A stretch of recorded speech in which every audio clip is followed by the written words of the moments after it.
Well, guys, there are a lot of new faces around here in my community on YouTube, on Spotify, Apple, Instagram, LinkedIn, and I'm so grateful for all of you, for everyone who's been a part of the journey. But I thought it was time to do a little reintroduction to myself. It has been about a year and a half since I started the podcast. So the last time I did this was September of 2024, and a lot has changed since then. So I wanted to take this time for you guys to learn a little bit more about me again and hear my story and tell you about why I'm at where I'm at today. So I'm going to keep this as short as possible, but I also just to add to that, I just also got back from spending a month in Vietnam, and I haven't been there since I was 12 or 13. So it's been, 14, 15 years since I went back home, and I got to see a lot of family that I haven't seen since then. So that there's a deep sense of just understanding a little bit more about my foundation and heritage that I'm sitting with right now. So I thought it was a great time to do this. Welcome back to another episode of the Higher Alignment Podcast, where high performers come to grow without stress, shame, or burning out. I'm Mintu Lam, and I'm here to help you work smarter, live fuller, and feel like yourself again. If you're tired of running on empty, book your complimentary assessment call at higheralignmentconsulting.com/program, and let's figure out what's draining your energy and what you can do to start feeling happy and peaceful once again. You can find the link in the show notes. Now let's get into the episode. You might be wondering how I got here. And that means how I got to this point of coaching people and working with high performers and executives who are dealing with burnout. And so obviously I burnt out in my last career, but as I go through this work, it is so beyond what's happening in the moment, right? Like if you have the patterns that lead to burnout, which is a big part of it, it's not just the job, it's not just the situation, it's also deeply ingrained patterns as to why you're burning out. Those start from childhood. Inner child work is a big part of what I do, and understanding our attachment styles and nervous system imprints. And again, this all starts from when we were kids. So let's start there.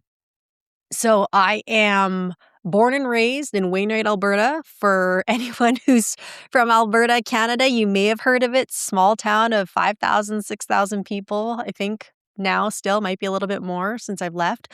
But my parents were sponsored there by a Catholic church. We were not Catholic, but they were at that time, this was 1979, they were looking for a refugee family to sponsor. So my parents did immigrate here. Legally, I will add, because apparently this day and age, that's important to note, but they were legal immigrants. And they came here in 1979 with my oldest brother, Trung.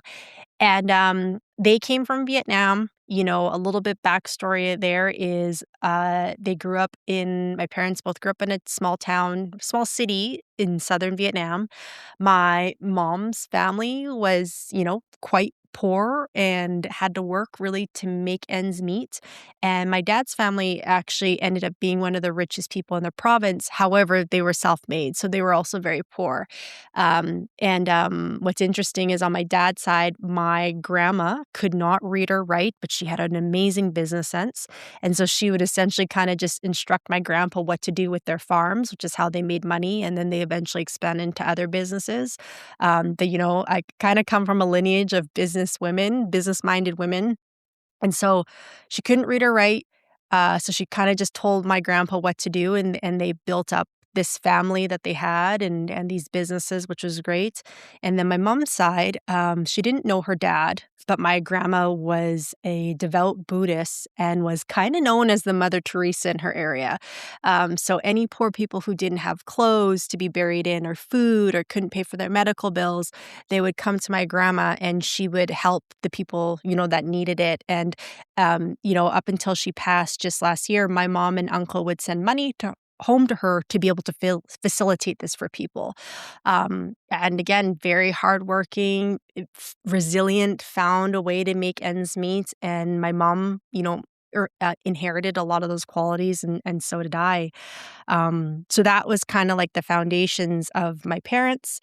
And eventually they met in school, and it was sweet. My mom actually told me the other day that, um, you know, when my dad had he had asked her, I don't know if he was asked to be his girlfriend or when he proposed to her, he actually did it in a letter because he was too shy to ask her in person. I didn't know this, which would kind of make sense when you know my dad. He passed in 2024. Um, but so they met and they fell in love and they had a family and they had my oldest brother in Vietnam.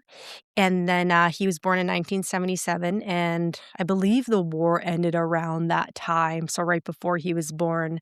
But then, obviously, after the war ended, the country was heavily communist, still is. I don't know the degree to kind of which it is now, but I can tell you there's a lot of red and yellow flags everywhere. Like, the Vietnam flag is red and yellow, but yeah. Anyways, I'm digressing. You can just kind of see the communists definitely made sure their mark was left all over Vietnam. So anyways, um, after my brother was born, my dad's parents, during the reign of the communists, they had taken a lot from them, a lot of their land, a lot of their property.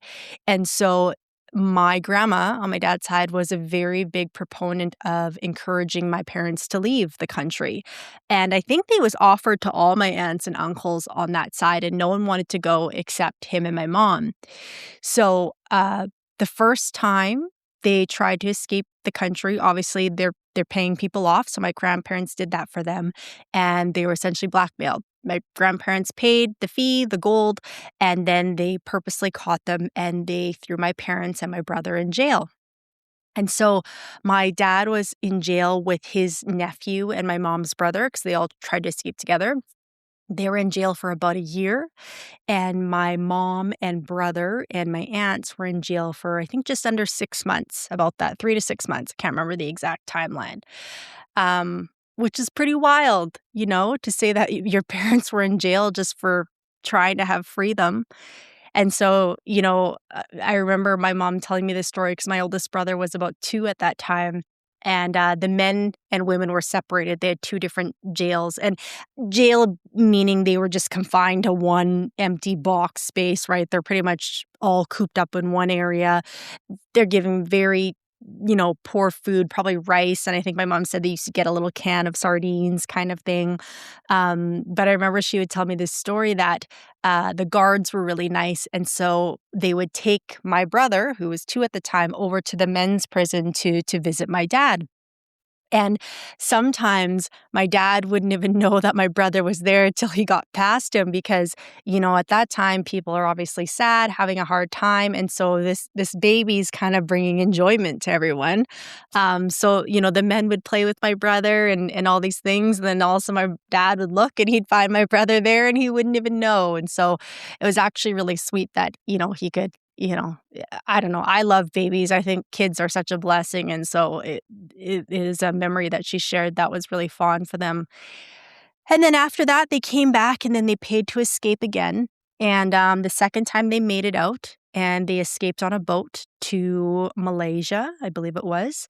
So if you ever heard the term boat people, my parents were boat people. And, that was scary for them too. There were pirates, which aren't the Johnny Depp kind pirates, but, fishermen who were robbers who hijacked the boat. They stole all their things. They, unfortunately, I believe my mom said one woman on the boat, they did not great things to her, terrible things to her. I shouldn't downplay that. Um, it was a really scary time. They took everything they had. But again, another fond story she shares is how my brother was wearing this little red ball cap, and they had these 2 little diamonds. And so what my mom did was she actually just cut a hole in the lining of that hat and put those diamonds in there and put it on my brother's head. And the pirates never found it. And so my mom still has that hat and those diamonds to this day. They made it on that trek over. And she also tells a story about how my brother, the pirates would obviously like push the people around and bully them around, but for some reason he kind of thought it was a game. So he laughed and kind of giggled throughout the situation, which she said she was really grateful for because if he would have been upset, I think it would have been a lot harder to deal with. So after that, they make it to Malaysia. They live on a refugee camp. for a few months, and then eventually they get sponsored to Canada. And again, it was a Catholic church in Wainwright that sponsored them.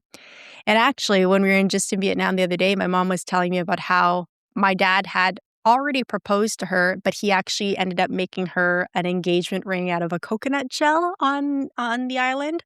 Um, and then eventually when they got to Canada, he got her a real one, but I didn't know that, and I thought it was really sweet that he did that. So my parents immigrate to Canada in 1979, and they set up in Wainwright. They come over in November, and it's freezing cold. So going from, 30, 35-degree weather in Vietnam to winter in Canada is no joke.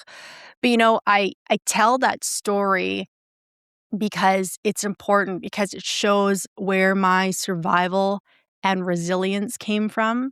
And it also, I think, puts into perspective when we're having hard days and going through hard things, like what hard really is.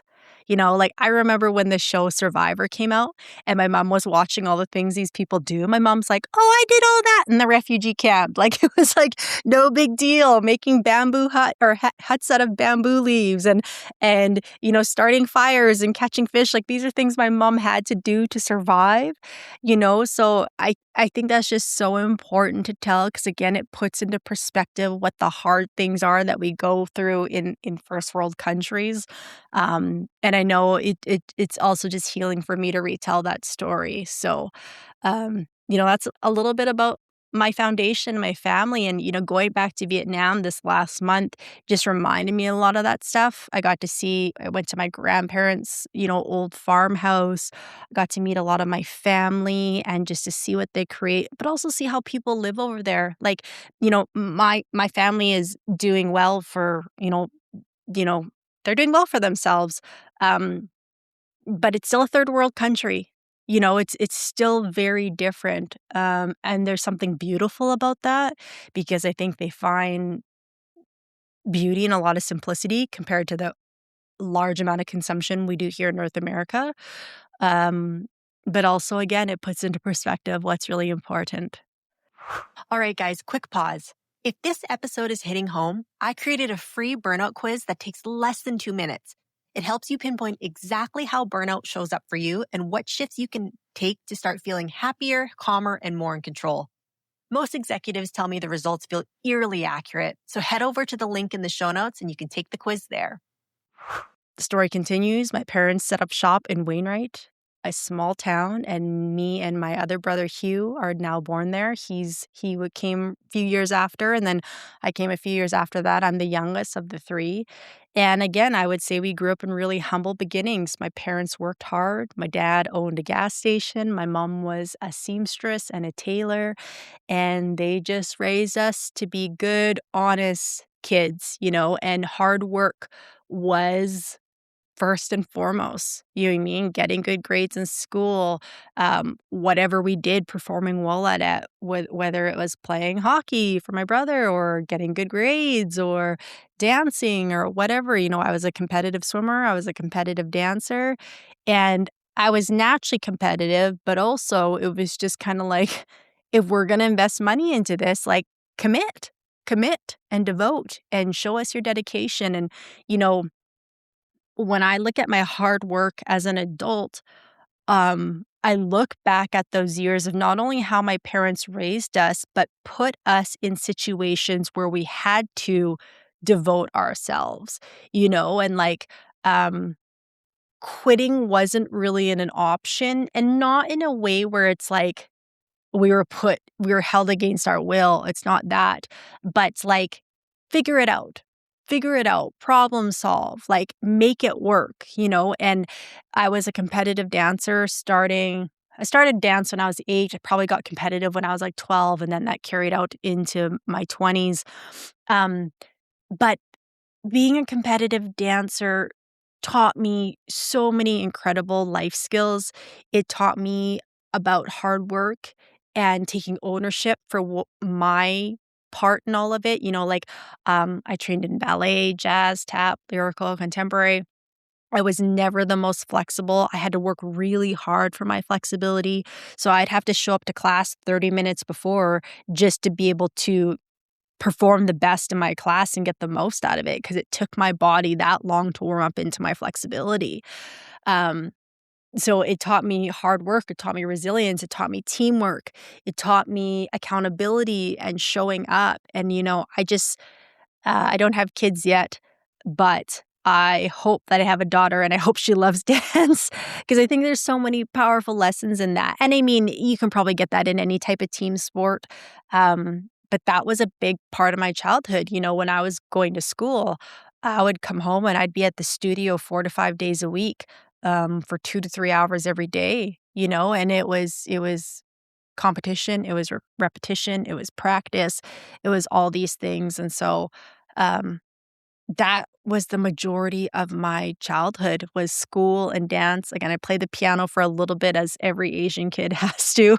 Although I don't think my brothers ever had to, but maybe because I was the only girl that was like, and I was the last one, my mom's like, one of you's learning how to play the piano. So I played it probably till I was 10. And then I think she could just tell my heart wasn't in it. So, and my focus switched to dance. So I was putting my time and effort in still a healthy lane. And again, I was a competitive swimmer for a few years as well too, which was also great. Great way to burn energy, great exercise, great commitment. It's cool because my niece now is a competitive swimmer. So I was originally hoping she went to the dance route or went the dance right. Now she's a swimmer, which is like equally cool for me too. But it was just, again, hard work and performance was a big part of my childhood. And as I grew up, I, graduated, I went to university. And when I graduated, I was going to go into the sciences. I had like a 98% coming out of high school in like chemistry. And for some reason, I thought that all of a sudden made me like super smart in the sciences. And then I got to university and realized that I was competing with all these kids who want to be doctors and optometrists and pharmacists, and realized I was way out of my lane. And so I studied sciences for a couple of years, and then I switched into business and found more of my groove. But one of the tough parts for me was I didn't like school. I would consider myself a smart person, but I did not like school. I didn't like the structure of it. I didn't like the testing. Like, I don't know what it was, but I didn't. And so I did okay in school. And then I got to my last semester and I didn't want to finish. And I wanted to work instead. And I remember that being a very hard conversation with my parents, like especially if you come from an Asian household or a household that really values education, that was not an easy conversation to have with my parents. I had it with my mom. I didn't have it with my dad because he ended up being the one who was more disappointed. And I know it was something she had to smooth over on behalf of me with him for a long time. But I just didn't resonate with school. I didn't. And I felt like I was going there against my will every day, even though I know no one had a gun to the back of my head, but I just didn't like it. And that showed up in how I showed up, in how I studied and how I performed. And so when I didn't finish, it now pretty much became a mission to prove to my parents that I wasn't a failure. And so I kind of bounced around from job to job, and I can save all the notes on that, but I eventually ended up working for Mercedes-Benz. I worked for a dealership in town here. And it was because a friend of mine's ex-boyfriend was a sales manager there.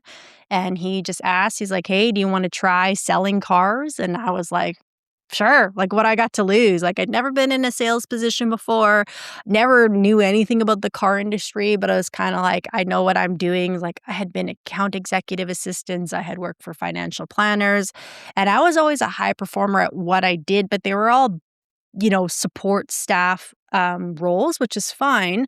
But I was growing a little tiresome of that. I wanted to use more of myself and apply myself more. So I said, why not? Let's try this, this car sales thing. And cool to work for Mercedes-Benz, right? Also not car girl at all. So I started working there, and that ended up being a 9 year-long career. And I climbed up through the ranks. And within a few years, I think I was about 3 years in total, I ended up in a financial management position with them.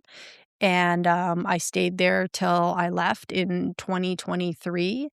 And it still to this day was a great career for me. Like, if you know anything about the car industry, it's pretty unruly. It will chew you up, it will spit you out, it will ask everything of you. It is fast, there's lots of turnover because there's no, like, no certifications or qualifications to really get into the industry. It's filled with all types of characters, and I'm really blessed that I had a really unique story where I went into luxury sales right away, and I only worked one place. Like, if anyone knows anyone who worked in the auto industry, you bounce around, that's pretty normal. I worked at one place, which was the creme de la creme, and I had a great career because of it. I was there for 9 years. But, this was where I grew up. I think I started working there at 25. Yeah, about 25 because I left there on 34. Yes, 25, 25, 26. And so it was some of my most formidable years as an adult and as, again, a high performer. I learned, again, sales. I learned how I was there. I used to work 12 hours a day, hitting targets, meeting certain expectations, working with high-end clientele, all these things. And it taught me so much about the business world and how to work with people and just how to it honestly showed me what I was capable of, if I'm being honest with you. It showed me at the highest level what I was capable of, and it gave me a lot of confidence when it comes to performance. Now, on the other side of that, though, is that's also where I burnt out. And honestly, probably not for the first time. I think that's just the first time I could figure out that something was wrong with me, because I've been used to running on performance and survival mode for years. I think everyone in your 20s kind of does that, right? Because you just don't know any better and you're staying up late, getting up early, all these things. But, as I was working there, I started to really understand that what gets you to point A won't necessarily get you to point B. And sometimes the strategy needs a change in how you find success. And so what do I mean by that? My career was everything to me. And on the backside of it, I was trying to find a relationship. I was, dating a little bit here and there, but nothing ever serious or nothing ever really like worthwhile, if I'm being honest. And I was finding myself in relationships that did not value who I was as a person, but also because I wasn't valuing myself as a person. You know, I would give everything to my job, but in that process, I would constantly self-abandon. And I came to this conclusion when I remember very distinctly waking up one morning and going, "Is this it? Is this it?" I was making multiple six figures before I was 30 years old. I had a brand new Mercedes-Benz every year as perks of the job. Okay. Brand new Benz every year. I had an incredible closet. Okay. Luckily, most of that stuff still fits me. So I had an incredible closet. I didn't really have time freedom in the sense that I had to work a lot, but when I wanted to, or when I could pick up for a weekend and go away, I could kind of travel how I wanted to travel. I from the outside looking in, had it made, as far as a young woman in business. Like, I was doing really well. But inside, I was exhausted. I was irritable. I, again, wasn't attracting quality relationships. My girlfriends were great. My family was great. But as far as like intimate relationships, not attracting quality people or men, I was so high strung, so neurotic, had to be busy all the time. At one point, I completely stopped dancing, which dance has been a love of mine since I was a little girl. So I stopped dancing for years. Um, I just had completely lost connection with myself. And so when I woke up that morning and said, "Is this it?" I felt like I was lost. I felt lost because I had done everything everyone had told me to be successful, yet I still felt empty inside. So it's like, how does that make any sense? I did the things. I got the good job. I got the house. I got more than one condo. I got cars. I got all these things that everyone says are going to make you happy, but like I don't feel happy. And then you feel guilty for even saying that out loud because it's like from the outside looking in, you have everything anyone could ever want. So who are you to say you don't feel happy? And then you guilt and shame yourself on top of that. And that's exhausting. So it was a really confusing time in my life. And for me, on top of all those things that I just said, I was irritable, I was short tempered, I was neurotic, I was puking about once a week from stress. And I thought it was dietary issues. I thought I was allergic to things. I tried different diets. Nothing fixed it. Only once I healed my burnout did the throwing up stop. So I couldn't digest food properly. And the other part of that was I was constantly like everything had to be laid out a certain way so that my day could flow a certain way. So I had no space for any flexibility in my life. And also my sleep was shit. Like I would probably only sleep through the night maybe 3 times a week. And that's because I was so exhausted from all the broken sleep I had before. I would fall asleep at a decent hour and then I'd be up at 4 in the morning till about 5, till about 6. I'd go to sleep for an hour and then I'd power through my day. So my sleep was shitty. My digestion was terrible.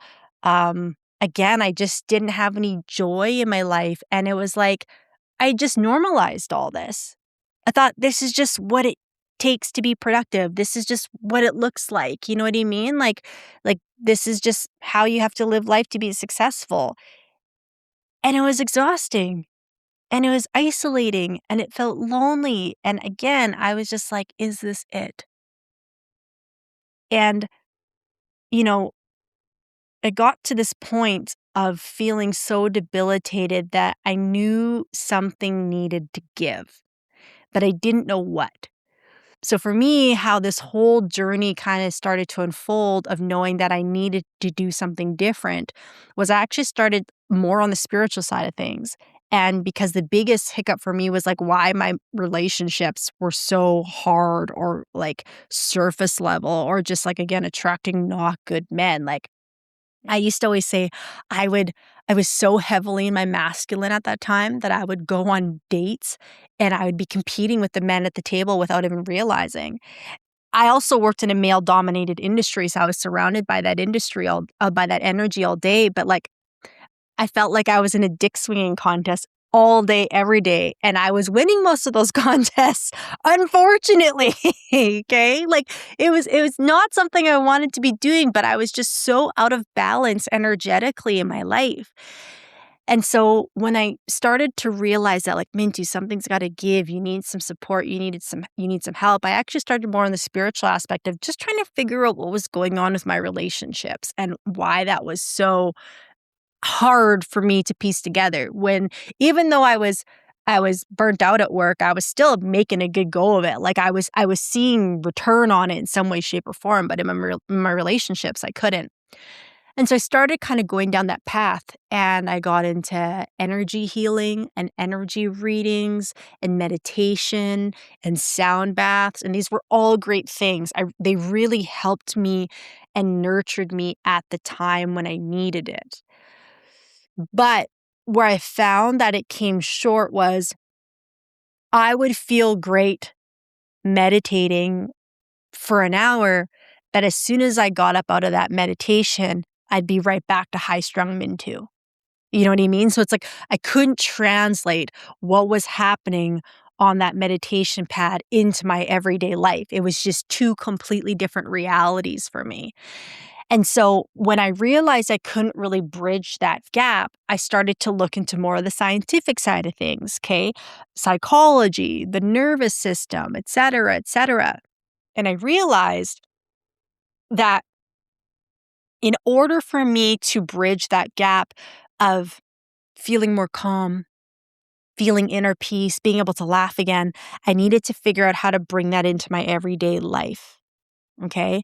And that meant working with my body, working with my mental, working with my emotional, and working with my physical state. And this is where I started to understand the nervous system and what that meant and how we process stress and how we hold stress in our body and how we let go of it. And it was through years, if I am being honest, of learning that and testing that and practicing and trying things. It took me, honestly, probably about 2 to 3 years to really get myself out of burnout. But it worked and I did it.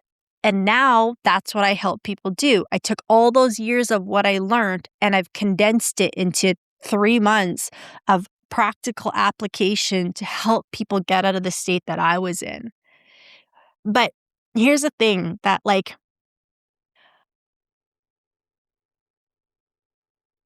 I consider myself a learner, a lifelong learner, and a knowledge intaker. And once you give me a concept, I can dissect it pretty well.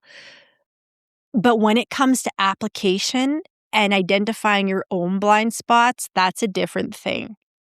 And that's why it took me a few years to get myself out of burnout. And now I can get people out of it in, 90 days or less, is because when you're trying to figure out your own blind spots, it's not that you can't, it just comes with a lot more trial and error and bumping your head.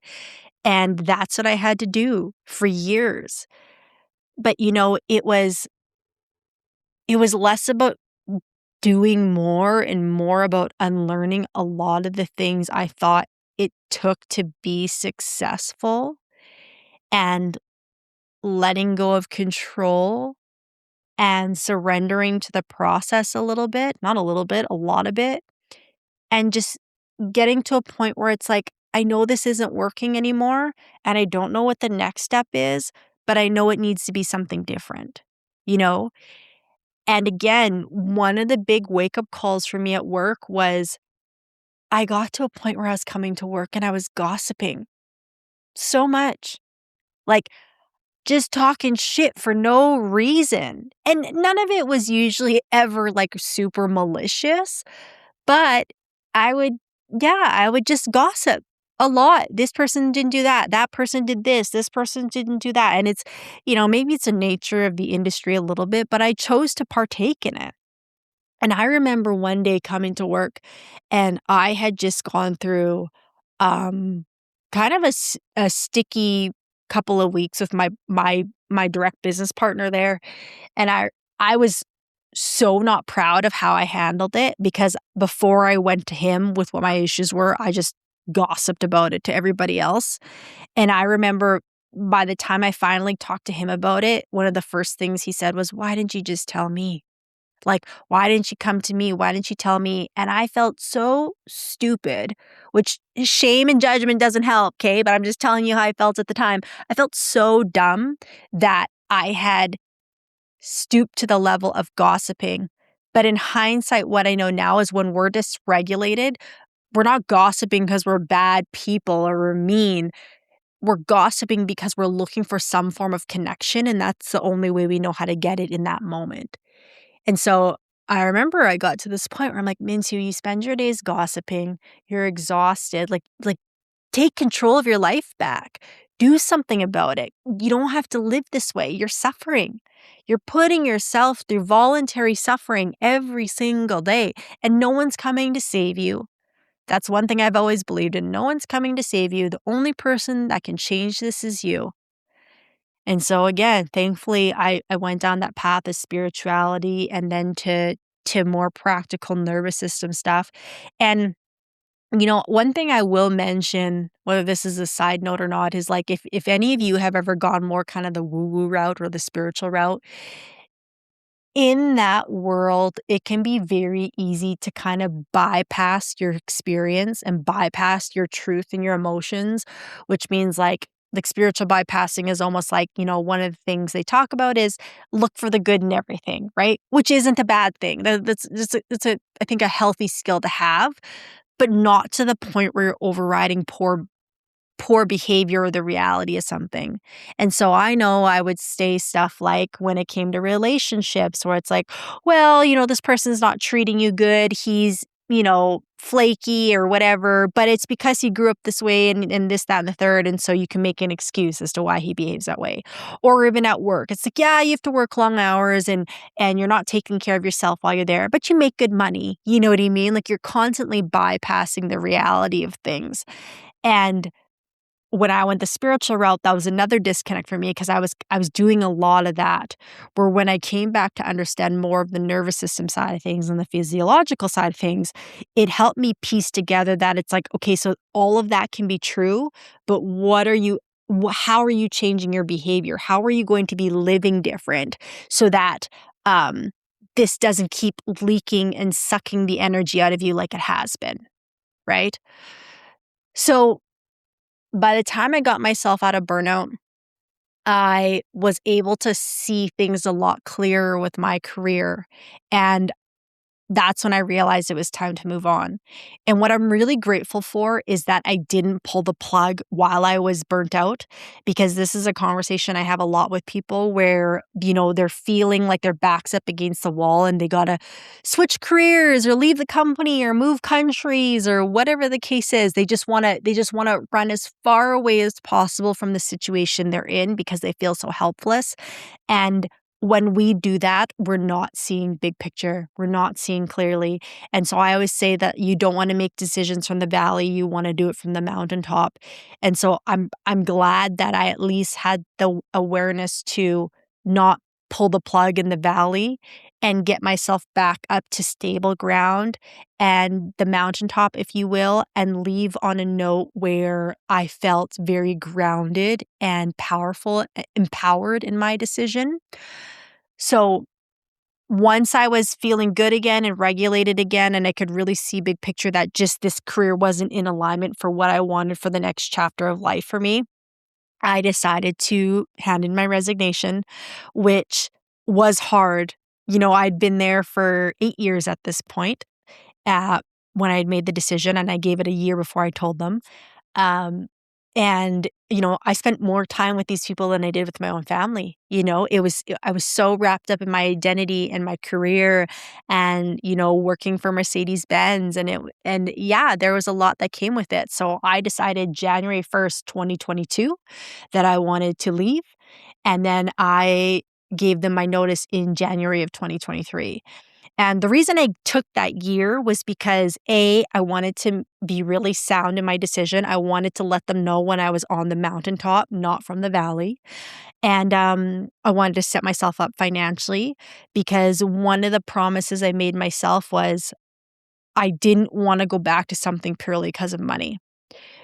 I had golden handcuffs on. For sure I did. Like the reason I was there that long was because of the money and the people. They were great too. But I had no plan when I was leaving. Like even when I decided I was going to give them my notice, I had no idea I was going to, like, higher alignment wasn't a thing yet. I didn't know what I was going to do. I just knew that I was done in the car industry. And so I had to make sure I made myself a promise to not just fall back into that position or into that role just because it was easy and it would pay me and then tell myself something like, oh, well, you'll figure it out as you do it.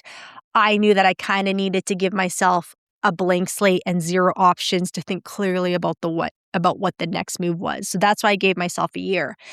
And again, that ended up being the best year because I made the most money I'd ever made in my career there. I got to just enjoy myself and have fun. I got to really, because I knew what my plan was, I really poured into the relationships I had that time and just kind of like savored them for what they were. And then by the time I gave them my notice, the decision was made clear. And, just as the universe does, I was tested. I was, had many conversations. Are you sure you want to leave? What if we give you this? All these things. But I knew in my heart of hearts that it was time to leave. And so I did. And then 4 weeks later, after my last day, I took off to Bali for 2 months. And I spent 2 months in Bali and Thailand doing my eat, pray, love thing. I went by myself, and it was strictly a trip to just come back home to me. And, I always talk about how the root cause of burnout is not having too much on your plate. It is, the root cause is disconnect inside. And so while I had got myself out of burnout, I also was still recovering from decades of not taking care of myself properly. And what I mean by that is just bypassing my needs, self-abandoning. All day long, I'd be giving myself to clients and work and colleagues and files and friends and all good things, but I was not pouring back into myself at all. And even when I healed my burnout, that was essentially the process that I had to go through, was learning how to take care of myself again and not self-abandon. There was still decades of that existed before I got to that point. So when I went on my little eat, pray, love trip, it was all about self-connection. So I went by myself. I was in bed every night by 7 o'clock, or at least in the hotel room. Like, I didn't go out and party. I don't drink, and I'm also not a partier, but I didn't go out at all at night. I just thankfully got a VPN blocker and watched movies from my hotel room. And then I'd get up early and I'd go, out to the beach, or I'd go explore. I just spent my days exploring and journaling and finding myself again and who I was. And then I came home and another test came. And the test was, I had just had this beautiful experience of being abroad for 2 months. And now I was back in my old environment. And it was like, what do I do now? Right? Because it's easy to kind of surrender and do your own thing when you're on the other side of the world and your friends and family are in a completely different time zone. And you're kind of like not only just choosing to be on your own, but you're kind of forced to be on your own just due to proximity and, again, time zones and things like that. But now I'm back in my environment. I'm back in Edmonton. All my friends are working. All my family's working. During the day, I have no one to hang out with and no one to talk to. And then those old voices start to creep back in of, do you want your old job back? Do you want to find another job? And and that was tempting. Are you wasting time by not working? You're just eating away at your savings. All these noises started to come up. And for me, that was testing. I had to really anchor in to know, what did you promise yourself? You promised yourself you wouldn't go back strictly because of money. You promised yourself that you were going to build a life and a career now based on alignment beyond money. Don't get me wrong, I like a fat paycheck, of course, who doesn't? But working strictly because of that was not enough, and something I didn't want my life to be governed by. And so I just had to cocoon and hunker in a little bit and not get stuck in that noise. Okay, if you're an executive who's craving more clarity, happiness, and a sense of real inner peace in your day-to-day, make sure you hit follow so you never miss an episode. This show is here to help you lead, succeed, and actually feel good while doing it. And if something resonates today, give it a like and share it with someone else who could use a little bit more calm in their life too. And then what happened was, one day a friend of mine was talking and he's like, what are you going to do next? And I was like, I don't know. And he's like, you should go into the coaching space. He's like, you should coach salespeople and upper management. And the reason he had suggested that was because when I was still at Mercedes, we would do sales training with the staff every couple of weeks. And my trainings had slowly evolved from finance training into let's breathe, let's meditate, let's close our eyes for a bit. I would do that, but all my meetings were starting with more restorative regulation practices. And he knew I was doing that. And so he was like, why don't you start doing that? And I was like, good idea.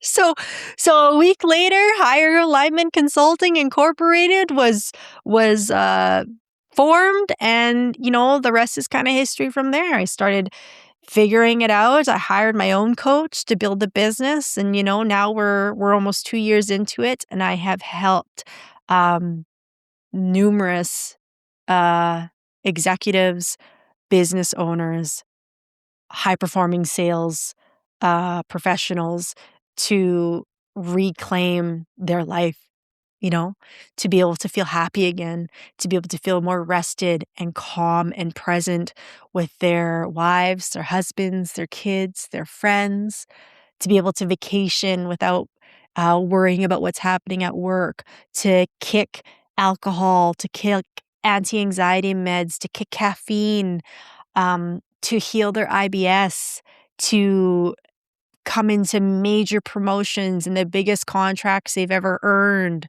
to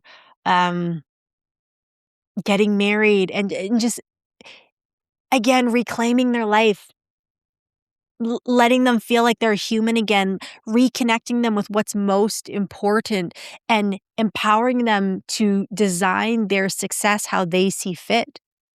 No one's got to give up their ambition. No one's got to give up their paycheck. No one's got to give up any of that. But they don't have to lose themselves in the process, right?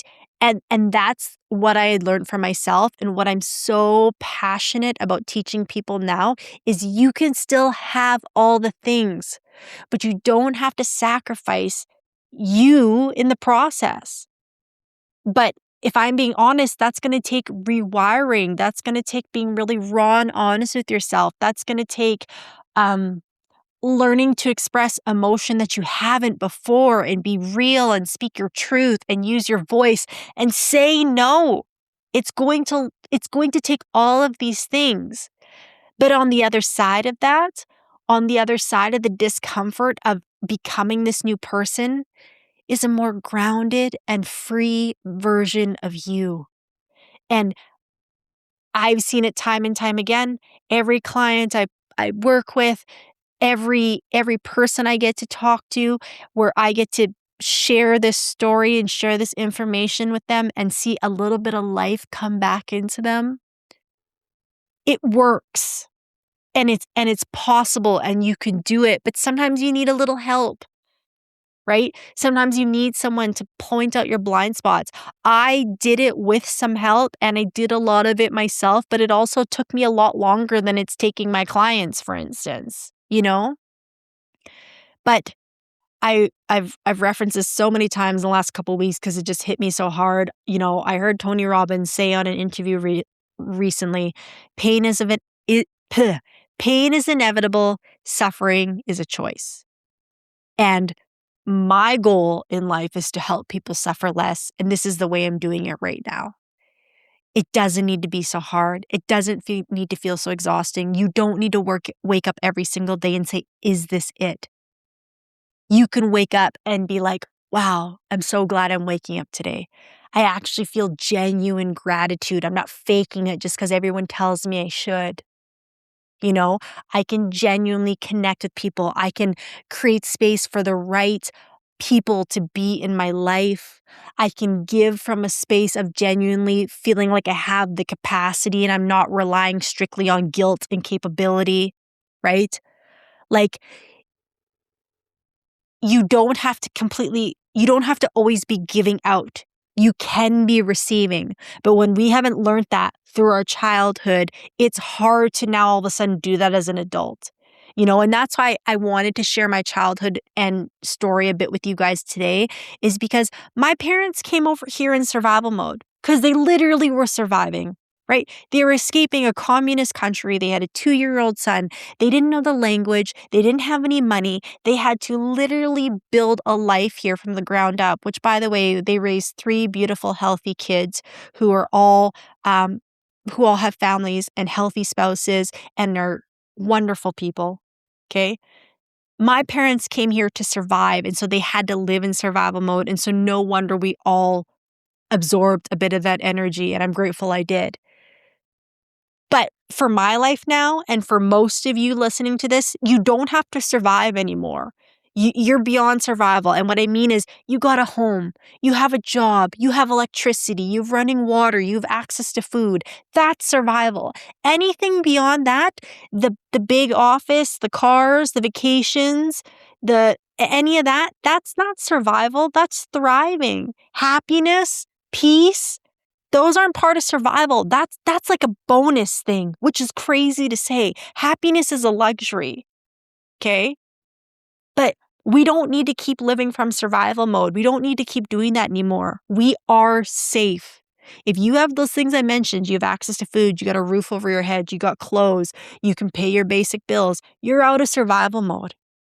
So now anything above that is a conscious choice. It's a conscious rewiring. And that's what I had to learn for myself. I had all the above and beyond things that we could have wanted, that we think bring us happiness, and I still didn't feel it. So I always refer to like the tuning fork example or the radio frequency example, where it's like, if the life that you want is on 91.7 radio station, you're going to have to change your station till you are at 91.7 so you can hear what's playing on there. But if you're at 82 or 79 or 100.1, you're not going to pick up what 91.7 is saying. So if you don't like what your world looks like right now, if you don't like the fights you're having with your spouse, if you don't like the work environment you're at, if you don't like the type of people you're attracting, you got to change the inner frequency first. Okay, you got to change your inner radio station to match what it is that you want, right? And I get it, it's not easy. We all have blind spots, but what I'm telling you, it's possible. Like, I always say I was the queen of lying to myself. Like, if you would have asked me 5 years ago if I was confident, I would say yes. And if you would have asked me, do you love yourself? I would have said yes. But all that I've uncovered in the last few years is that I didn't. It was all a mask. I didn't feel safe to be who I truly was. I was constantly performing. I was constantly on, and it was all coming from a good place. But it was because I was insecure about who I was. I didn't feel worthy. I didn't feel good enough. And so I overcompensated by being this high achiever. And now with all the work I've done, it's like I know my worth. And that doesn't mean I put out shit work now all of a sudden. It's not like once you realize your worth, you're like, oh, I don't have to try anymore. I still try. I still want to put out great product. I still want to show up for people and serve them to the best of my ability. But I know that if I have an off day, everything isn't going to fall apart. I know that if I say no to something, that I still will have friends and family and colleagues. I know that if I miss a deadline, that I can ask for grace. I know that if I need a break, I can take it. I know that if I need to say no to an outing, I can do it. And nothing about me changes. I still am who I am. But I don't self-abandon anymore. And your life will change when you start to do that. Your relationships will get better. Your bank account will get bigger. Your work will become more meaningful. So, where I'm at today is, again, I've been running higher alignment for 2 years now. I have worked with some incredible, incredible business owners and leaders, people who are like way smarter than I am, and have helped them get so much of their life back. And in the process, my life has only gotten better too. Within the 2 years, I met my partner, Thomas, a little over a year ago. We're now engaged today. We're living together. We're planning a wedding. And 5 years ago, I had this polished life from the inside out, and I didn't love myself and was attracting shit partners. Like, when you prioritize yourself first and foremost, life changes. And it might not be a muscle that you're used to flexing, so you might need some help. And shameless plug, if you're an executive or a high performer who's ready to gain control of their life back, hit me up. The link will be in the show notes. But there's just so much more to life. And if you would have told me 5 years ago I'd be where I'm at today, I'd probably find it hard to believe. But it didn't take rocket science. It just took coming back home to myself. So that's my story in a nutshell. I hope it let you guys into my world a little bit more. And one thing I will add, maybe I'll end on this, is that like, even though I do this work, I'm still human. I still have dysregulated days. I had like a mini panic attack yesterday. Like, it lasted 10 minutes, but like I still have moments of insecurity and being snappy and not great sleep. Like, I still have those moments, but I used to live that way constantly. Like, that was my day-to-day life. Now that maybe happens once a month, once every couple of months. And that's the whole point of this work, is it's not to eliminate stress completely from your life. That's impossible. We're human and the world we live in is dysregulated. But it's to minimize the effect it has on your day to day.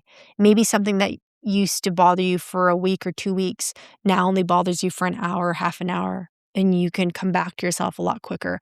That's the whole point of this work. I still have hard things to do, and my life's going in a new direction. I'm going to be a wife. I hope to be a mother soon. You know what I mean? I'm planning a wedding. Like, what hasn't been something I've had to put energy into in my life before is now a new chapter for me. And so that's going to call a new version of Mintu out. And it's something I've prayed for so long, but regardless, my nervous system's going to be tested and stretched because it's new. And so the same rules and things that I had to learn before apply, but it's in a new arena, you know? So as a former single boss babe businesswoman who had it put together all on the outside just to feel empty inside, to now being a more grounded fiance who is living out in the country, who has a big ass dog. I've never had a pet in my life. I got a big 120-pound Great Pyrenees now. My life's covered in dog hair. I camp. I go skiing. I know this sounds ridiculous, but these are things that the old version of Mintu never did. To be at this point now, for me, is just a sign of where my nervous system is. I feel safe. I feel at peace. I feel at home. And I'm still ambitious in building a business that I'm really passionate about and love to do. And so, again, I'm human. I have my moments. But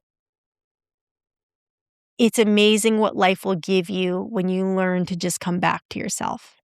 And that's the point of all this. So I hope that helped. I hope that let you guys into my world a little bit. And if any of you ever want to talk about this, hit me up, Instagram, LinkedIn. I'm reachable on both. I love to have dialogue about this. And if anything, I just hope that this connects us a little bit more. And I hope you take this as a sign that wherever you're at right now, higher alignment is always possible for you.